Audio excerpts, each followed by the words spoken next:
کبھی کھول کر کے سیکھنے کی نیت سے اور پڑھنے کی نیت سے بھی نہیں دیکھتے، اور اسی حالت میں ہمارے آباء و اجداد میں سے کتنے لوگ قبروں میں چلے گئے۔ میرے محترم بزرگوں اور دوستوں، کیا قرآن مقدس جھاڑ پھونک اور منتر کی نعوذ باللہ کتاب ہے؟ کیا سورہ یاسین کو اللہ کے رسول علیہ الصلوۃ والسلام کی جامع احادیث میں ان فضیلت میں جو بیان کیا گیا ہے کہ سورہ یاسین کی تلاوت قرآن کریم کی تلاوت کرنے کے برابر ثواب ملتا ہے؟ کیا یہ قرآن کریم کی فضیلت صرف اسی وقت تھی کہ کوئی مرنے والا مر رہا ہو تو اس کے سر کے سامنے کھڑے ہو جائے اور سورہ یاسین کی تلاوت کرے اس کی جان نکل جائے؟ ان مقصد کے لیے قرآن کا نزول نہیں ہوا، بلکہ اس مقصد کے لیے ہوا تھا کہ انسان قرآن پر عمل کرے اور اپنے مقصد زندگی کو سمجھے۔ قرآن کریم میں ہے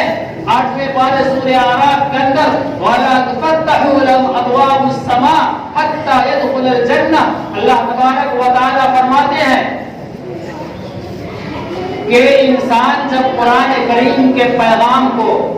اللہ اور اس کے پیغام کو چھوڑ کر کے گمراہی کے راستے پر جب وہ چل پڑتا ہے تو حضور اکرم علیہ الصلوۃ والسلام فرماتے ہیں لا تفتح لهم ابواب السماء، اس انسان کے لیے آسمان کے دروازے نہیں کھولے جاتے۔ ایک ہے آسمان کا دروازہ اور ایک ہے جنت کا دروازہ۔ آسمان کے اوپر جنت ہے، اگر جنت جانا ہوگا تو پہلے آسمان جو پہلا مین گیٹ ہے اس سے گزرنا ہوگا۔ اللہ تعالیٰ فرماتے ہیں لا تفتح لهم ابواب السماء،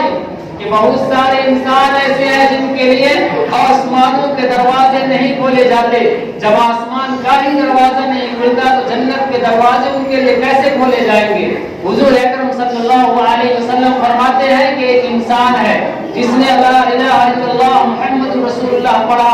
قرآن کریم کی آیات پر، ان کے احکام پر، اللہ کے رسول کی تعلیمات پر عمل کیا، جب اس کا موت کا وقت قریب آتا ہے تو موت کا فرشتہ حاضر خدمت ہوتا ہے اور عرض کرتا ہے کہ اے اللہ کے بندے، چلو اللہ تعالیٰ کی فرما برداری کی طرف جس میں تمہارے لیے بڑے بڑے انعامات اور وعدے رکھے گئے ہیں۔ وہ انسان کے جان سے وہ روح ایسے نکلتی ہے، اس کے بدن سے وہ روح ایسے نکلتی ہے جیسے گھڑے سے ہم اور آپ پانی اگر اندیلتے ہیں، پانی نکالتے ہیں گلاس وغیرہ میں تو کوئی پریشانی نہیں ہوتی، بس گھڑے کو جھکا دیتے ہیں، پانی نکل جاتا ہے۔ اللہ کے رسول فرماتے ہیں کہ ایمان والا، قرآن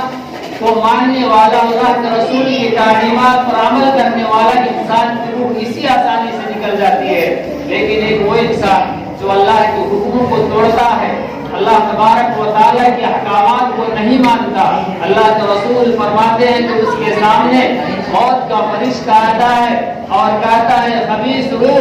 چلو اللہ تعالیٰ کی نافرمانی کی طرف، چلو اس جہنم کی طرف جو اللہ تعالیٰ نے تیار کیا ہے اپنے انکار کرنے والوں کے لیے، اپنے کتاب سے منہ پھیرنے والوں کے لیے۔ وہ روح اس کے جسم میں بھاگتے بھاگتے ادھر ادھر بھاگتی ہے اور روح نکلتی نہیں۔ اللہ کے رسول اس کی مثال میں فرماتے ہیں ایک ریشم کا کپڑا ہو، ایک مخمل کا کپڑا ہو اور پیر کے درخت میں یا کانٹے کے درخت میں اس کپڑے کو پھینک دیا جائے اور کپڑے کو اچھے سے بجھا کر کے اس کپڑے کو پھر کھینچا جائے تو اس کپڑے کا دھاگا الگ الگ ہو کر کے کھدڑی کھدڑی ہو جاتا ہے، پھٹ جاتا ہے۔ اللہ کے رسول فرماتے ہیں نافرمان انسان کی موت کو فرشتے ایسے ہی نکالتے ہیں کہ اس کے روح سے، اس کے انگ انگ سے، اس کے ہر جسم کے ٹکڑے کو اللہ کے فرشتے اللہ کے حکم سے مار مار کے توڑ دیتے ہیں اور زبردستی اللہ کے فرشتے اس کے روح کو نکال کر کے اس کو آسمان کی طرف لے جاتے ہیں۔ جو اللہ سننا پڑے رسول صلی اللہ علیہ وسلم